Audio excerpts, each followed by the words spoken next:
الف لام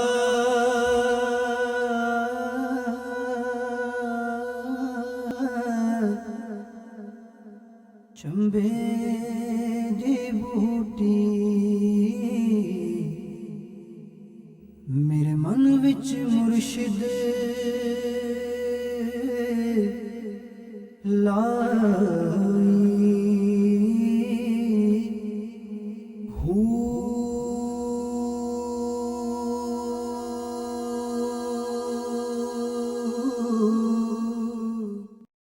الحمدللہ رب العالمین والصلاة والسلام علی سید المرسلین اما بعد فاعوذ باللہ من الشیطان الرجیم بسم اللہ الرحمن الرحیم الصلاة والسلام علیک یا رسول اللہ الصلاة والسلام عليك يا رسول الله وعلی آلک واصحابک یا حبیب اللہ وعلى آلك وأصحابك يا حبيب الله الصلاة والسلام علیک یا نبی اللہ الصلاة والسلام عليك يا نبي الله وعلی آلک واصحابک یا نور اللہ وعلى آلك وأصحابك يا نور الله سرکار مدینہ راحت قلب و سینہ صلی اللہ تعالی علیہ وآلہ وسلم کا فرمان عالی شان ہے، جمعہ کے روز مجھ پر درود کی کثرت کرو، کیونکہ جو ایسا کرے گا میں اس کی شفاعت کروں گا۔ حشر میں ہوگی شفاعت رسول انام کی، حشر میں ہوگی شفاعت رسول انام کی، عادت بنا رہا ہوں درود و سلام کی۔ صلو علی الحبیب صلی اللہ تعالی علی محمد وعلی آلہ وصحبہ وبارک وسلم۔ میٹھے میٹھے اسلامی بھائیوں اور مدنی چینل کے ناظرین، مدنی چینل کے سلسلے سبق آموز سچی کہانیاں، اس کے ساتھ ایک بار پھر حاضر ہیں۔ اس سلسلے میں ہم مختلف سچے واقعات کو، اسلامی کہانیوں کو، حکایات کو، مختلف روایات میں، احادیث مبارکہ میں بھی کئی واقعات بیان ہوئے، قرآن پاک میں کئی واقعات بیان ہوئے، ایسے سچے واقعات کو یہاں ذکر کرتے ہیں جو مدنی منوں کے ساتھ ساتھ بڑوں کے لیے بھی بہت ہی زیادہ نصیحت اور سبق پر مبنی سچی حکایات اور واقعات ہوتے ہیں۔ اور آج میں آپ سب کو کئی سو سال بلکہ کئی ہزار سال پیچھے کہ ایک بڑے ہی سبق آموز اور ایمان افروز واقعے کی طرف لے کر چلیں گے۔ ایک عظیم ماں اور اس کے عظیم بیٹوں کی ایک انتہائی ایمان افروز حکایت۔ حضرت وہب بن منبہ رضی اللہ تعالی عنہ، ان کے پاس پتھر توڑنے والے کچھ مزدور آئے، بڑی محنت کرتے تھے پتھر توڑنے والے۔ انہوں نے حضرت وہب رضی اللہ تعالی عنہ سے پوچھا کہ جتنی ہم پر مصیبتیں آتی ہیں، کیا ہم سے پہلے لوگوں پر بھی ایسی کوئی مصیبت آتی تھی؟ حضرت وہب رضی اللہ تعالی عنہ نے فرمایا، اگر تم اپنی مصیبتوں اور اپنے سے سابقہ لوگوں کی مصیبتوں کا موازنہ کرو تو تمہیں ان کی مصیبتوں کے سامنے اپنی مصیبتیں ایسے محسوس ہوں گی جیسے آگ کے سامنے دھواں، یعنی ان کی مصیبتیں آگ اور تمہاری مصیبتیں دھوئیں کی طرح۔ پھر حضرت وہب رضی اللہ تعالیٰ عنہ نے فرمایا، بنی اسرائیل میں ایک عورت تھی جس کا نام سارہ تھا، اس کے 7 بیٹے تھے۔ اب جس ملک میں وہ رہتی تھی وہاں کا بادشاہ بڑا ظالم تھا، وہ لوگوں پر بہت ظلم کرتا تھا، لوگوں کو زبردستی خنزیر کا گوشت کھلاتا، جو انکار کرتا اسے قتل کروا دیتا۔ چنانچہ اس عورت کو بھی اس کے بیٹوں سمیت بادشاہ کے سامنے لایا۔ اس ظالم بادشاہ نے سب سے پہلے اس کے سب سے بڑے بیٹے کو بلایا اور حکم دیا، یہ خنزیر کا گوشت کھاؤ۔ یہ خنزیر کیا ہوتا ہے؟ یہ خنزیر جو ہے نا سور کو کہتے ہیں، پگ، یعنی قرآن پاک میں جس کے بارے میں فرمایا گیا کہ اللہ تعالیٰ نے تم پر اس کا گوشت حرام کیا ہے، لحم الخنزیر، یہ عربی میں سور کو خنزیر کہتے ہیں، اس کا گوشت کھانا حرام ہے، یعنی بہت یہ گندا اور بہت ہی ناپاک جانور ہے۔ اب وہ جو ظالم بادشاہ تھا اس نے بڑے بیٹے سے کہا کہ تم خنزیر کا گوشت کھاؤ۔ اس نیک لڑکے نے جواب دیا، میں اللہ کی حرام کی گئی چیز کو ہرگز نہیں کھاؤں گا۔ بادشاہ نے جب یہ سنا تو حکم دیا کہ اسے سخت ترین سزا دی جائے۔ بادشاہ اس بڑے لڑکے سے ناراض ہوا تو اس نے اس کو کیا سزا دی؟ بادشاہ نے جلاد کو حکم دیا کہ اس کے جسم کے ایک ایک عضو کو کاٹ دو، ہاتھ کاٹ دیے، پیر کاٹ دیے، گلا کاٹا، جسم کے ٹکڑے ٹکڑے کر اور اسے شہید کر۔ پھر ظالم بادشاہ نے اس سے چھوٹے لڑکے کو بلایا، سب سے بڑے سے جو چھوٹا تھا، اس کے سامنے بھی خنزیر کا گوشت رکھتے ہوئے کہا، اسے کھاؤ۔ وہ چھوٹے بیٹے نے اپنے بڑے بھائی کو خون اور ٹکڑے دیکھ کے اس نے ڈر کے خنزیر کا گوشت کھا لیا؟ نہیں، وہ بھی نیک تھا۔ جب اس نے ظالم بادشاہ جو لوگوں کو گناہ کرواتا تھا اور بڑا ظالم تھا، اب اس نے جب چھوٹے بھائی کو گوشت کھانے کا حکم دیا خنزیر کا، اس نے بھی جرأت ایمانی کا مظاہرہ کرتے ہوئے جواب دیا، میں اللہ کی حرام کی گئی اشیاء ہرگز نہیں کھاؤں گا۔ یہ سن کر ظالم بادشاہ آگ بگولا ہو گیا، یعنی بہت غصے میں آ گیا۔ اس نے غصے میں آ کر اب اس چھوٹے لڑکے کو بھی سزا دینے کا فیصلہ کر لیا۔ بڑے بھائی کے جسم کے ٹکڑے ٹکڑے کر دیے گئے، چھوٹے بھائی کو کیا سزا دی گئی؟ اب بادشاہ چونکہ بہت زیادہ غصے میں آ گیا تھا کہ اب ان کے سامنے ان کے بڑے بھائی کو جسم کے ٹکڑے ٹکڑے کر کے شہید کیا ہے، بادشاہ کو یہ تھا کہ اس کی یہ جب وہ حالت دیکھ کر یہ ڈر جائیں گے اور میرا کہنا مان لیں گے، گناہ کریں گے۔ لیکن اب جب یہ چھوٹا بھائی بھی نہیں مانا تو بادشاہ نے غصے میں آ کر حکم دیا کہ ایک تانبے کی دیگ میں تیل ڈال کر اسے آگ پر رکھ۔ چنانچہ ایسا ہی کیا گیا۔ جب تیل خوب گرم ہو گیا تو اس نوجوان مجاہد کو تیل میں پھینک دیا گیا۔ اس طرح یہ دوسرا بھائی بھی شہید ہو گیا۔ پھر بادشاہ نے اس سے چھوٹا جو تھا اس کو بلایا اور کہا، یہ خنزیر کا گوشت کھاؤ۔ جب بادشاہ نے تیسرے بھائی سے کہا کہ یہ خنزیر کا گوشت کھاؤ تو اس نے کیا جواب دیا؟ اس نے بادشاہ سے کہا، تو ذلیل اور کمزور ہے، تو اللہ عز و جل کے مقابلے میں کچھ بھی نہیں. تو مجھے اللہ کے حکم کے خلاف کسی بات پر ہرگز آمادہ نہیں کر سکتا. جو تیرے جی میں آئے کر لے، لیکن میں اللہ کی نافرمانی نہیں کروں گا.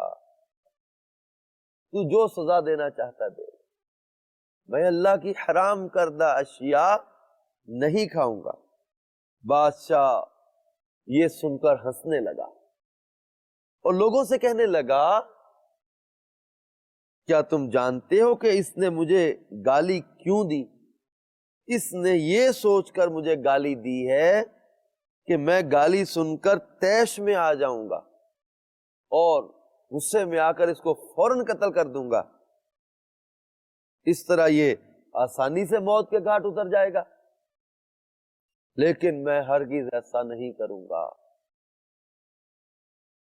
پھر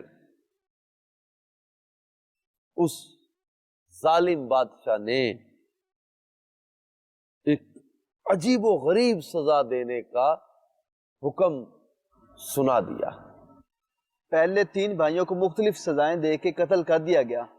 اب اس بھائی کو کیا عجیب و غریب قسم کی جو سزا دی گئی وہ کیا تھی؟ رضی اللہ تعالیٰ عنہ فرماتے ہیں کہ اس ظالم بادشاہ کے حکم پر پہلے اس نوجوان کی گردن کی کھال کاٹی گئی، صرف کھال یہ کاٹی گئی. پھر اس کے سر اور چہرے کی کھال اتار لی گئی. زندہ اس نوجوان کے گردن کی کھال اتاری، چہرے کی کھال اتاری، سر کی کھال اتاری، اور اس طرح اسے زخم لگا لگا کے انہوں نے شہید کر دیا. بادشاہ نے اسی طرح مختلف ظالمانہ انداز میں باقی بھائیوں کو بھی شہید کروا دیا. کسی بھی لڑکے نے اس ظالم بادشاہ کا کہنا نہیں مانا. جی، کیسے وہ اللہ تعالیٰ کے فرما بردار تھے کہ ان 7 بھائیوں نے جام شہادت تو نوش کر لیا، بہت زیادہ اذیتیں اور تکلیفیں دے دے کر ان کو شہید کر دیا گیا، لیکن انہوں نے اللہ تعالیٰ کی نافرمانی نہیں کی، اس ظالم بادشاہ کا کہنا نہیں مانا، اللہ تعالیٰ کی رضا پر راضی. اچھا 7 بھائی تھے، 6 کو بھی شہید کیا تھا، ایک چھوٹا لڑکا بچ گیا. اب کیا؟ اب آپ بھی سوچ رہے ہوں گے، اب بادشاہ تو تھا غصے میں، اب 6 لڑکوں کو اس نے ایک ایک کر کے شہید کر دیا. 6 کے 6 بھائی شہید ہو گئے، ایک چھوٹا جو ہے وہ بھائی بچ گیا. بادشاہ نے اس کی والدہ کو بلایا اور کہا، میں تیرا بھی یہی حشر کروں گا، اگر تو اپنی اور اپنے اس بیٹے کی سلامتی چاہتی ہے تو اسے تنہائی میں لے جا کر سمجھا. اگر یہ ایک لقمہ کھانے پر بھی راضی ہو گیا، یعنی حرام کا، وہ خنزیر کا ایک لقمہ بھی اس نے کھا لیا، تو میں تم دونوں کو چھوڑ دوں گا، پھر تم من پسند زندگی گزارنا. اب وہ جو عورت تھی جس کا نام حضرت وہب نے سارا بتایا تھا، اب وہ اپنے بیٹے کو تنہائی میں لے گئے اور کہا کہ اے میرے لخت جگر، کیا تو جانتا ہے کہ تیرے بھائیوں میں سے ہر ایک پر میرا حق ہے اور تجھ پر میرے 2 حق ہیں. وہ اس طرح کہ میں نے تیرے بھائیوں کو 2 سال دودھ پلایا تھا، تیری پیدائش سے چند دن پہلے تیرے والد کا انتقال ہو گیا تھا، پھر جب تیری ولادت ہوئی تو بہت زیادہ کمزور تھا، مجھے تجھ پر بہت ترس آیا اور میں نے تیری کمزوری اور تجھ سے اپنی شدید محبت کی وجہ سے تجھے 4 سال دودھ پلایا. کیا اب بھی کی عورت اپنی اولاد کو 4 سال تک دودھ پلا سکتی ہے؟ نہیں، ہماری شریعت مطہرہ میں 2 سال تک دودھ پلانے کی اجازت ہے۔ 2 سال تک صرف ماں اپنے بچے کو، لڑکا ہو لڑکی ہو، 2 سال تک دودھ پلانے کی اجازت ہے۔ تو یہ چونکہ بنی اسرائیل کا واقعہ ہے تو پہلے کی شریعتوں میں کچھ مسائل الگ بھی تھے۔ اب وہ اس خاتون نے، سارہ نے، اپنے اس لڑکے سے کہا کہ میں تجھے اللہ عز و جل اور اس احسان کا واسطہ دے کر کہتی ہوں جو میں نے تجھ پر کیا کہ تو ہرگز اس چیز کو نہ کھانا جسے اللہ رب العزت نے حرام کیا، اور بروز قیامت اپنے بھائیوں سے اس حال میں نہ ملنا کہ تو ان میں سے نہ ہو۔ جب سعادت مند بیٹے نے اپنی ماں کی باتیں سنی تو اس نے کہا میں تو ڈر رہا تھا کہ شاید آپ مجھے خنزیر کا گوشت کھانے پر ابھاریں گی، میں تو ڈر رہا تھا کہ 6 بیٹے آپ کی آنکھوں کے سامنے شہید کر دیے گئے، تو مجھے یہ ڈر تھا کہ آپ ڈر گئی ہوں گی اور آپ مجھے اکیلے میں مجھے منت کریں گی کہ بیٹا گوشت کھا لو حرام کا تاکہ تمہاری جان بچ جائے۔ تو اس نے کہا کہ میں تو ڈر رہا تھا کہ آپ مجھے اس حرام گوشت کھانے پر ابھاریں گی، لیکن اللہ کا شکر ہے کہ اس نے مجھے تم جیسی عظیم نیک ماں عطا کی۔ پھر وہ عورت اپنے بیٹے کو لے کر بادشاہ کے پاس آئی اور کہا یہ لو، یہ اب وہی کرے گا جو میں نے اس سے کہہ دیا ہے۔ بادشاہ بڑا خوش ہوا کہ میری بات مانے گی۔ اب ضد آئی ہوئی تھی نا، اس کو بھی تیش تھا، غصہ تھا، ضد تھی کہ میں نے کسی نہ کسی طرح اس کو گوشت کھلانا ہے حرام کا۔ بادشاہ بڑا خوش ہوا اور اس کی طرف خنزیر کا گوشت بڑھاتے ہوئے کہا یہ لو، اس میں سے کچھ کھا لو۔ یہ سن کر بہادر نوجوان نے جواب دیا خدا کی قسم میں ہرگز اس چیز کو نہیں کھاؤں گا جسے اللہ نے حرام کیا ہے۔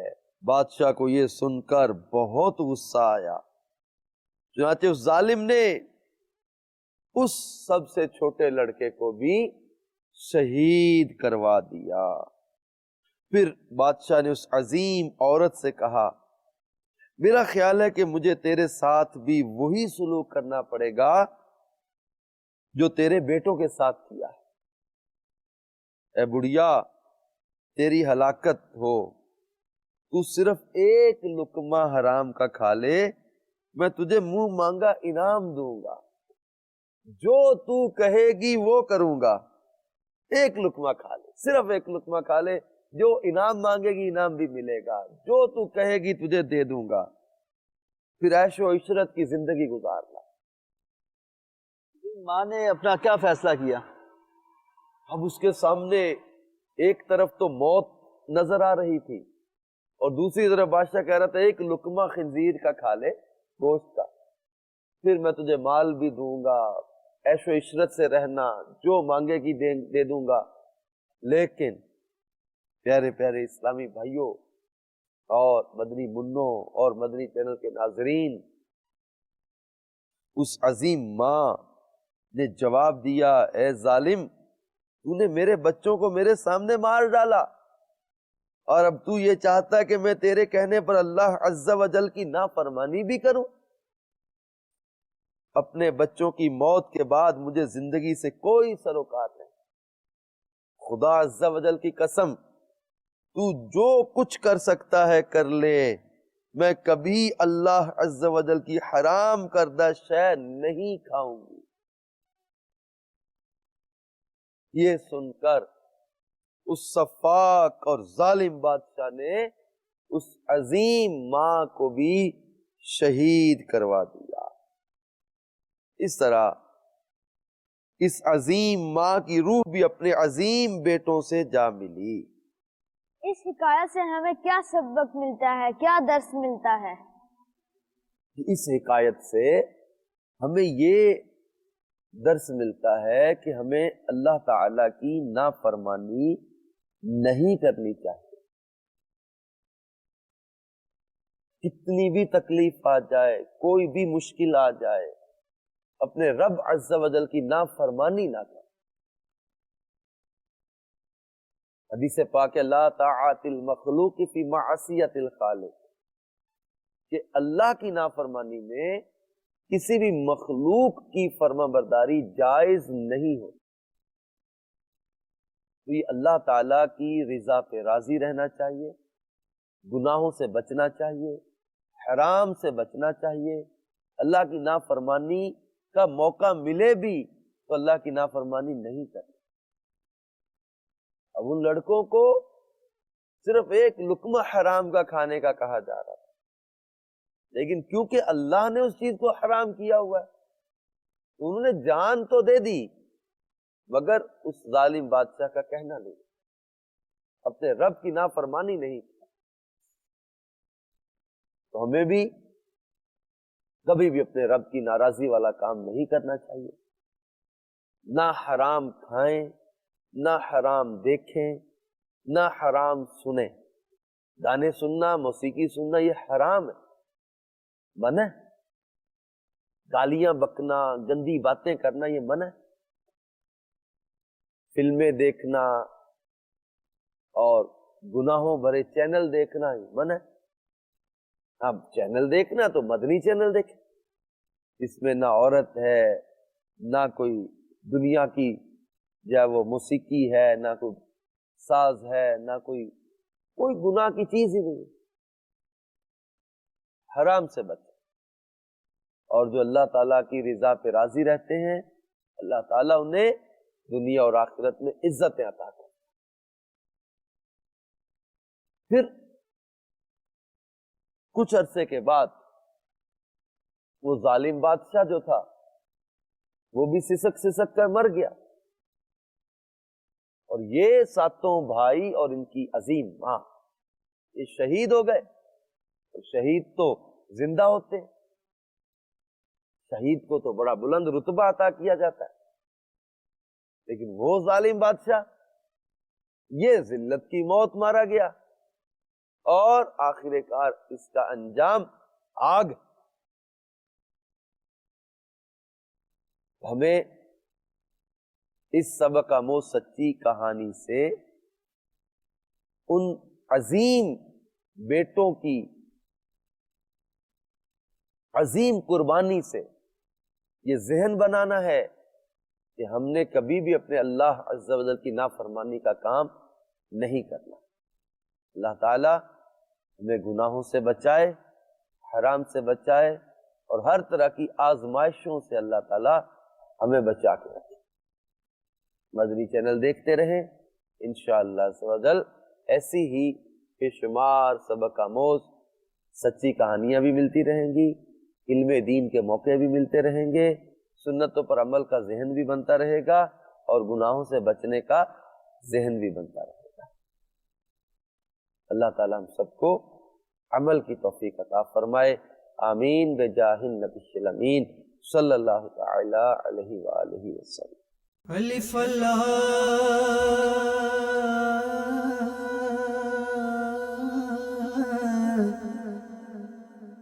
چنبے دی بوٹی میرے من وچ مرشد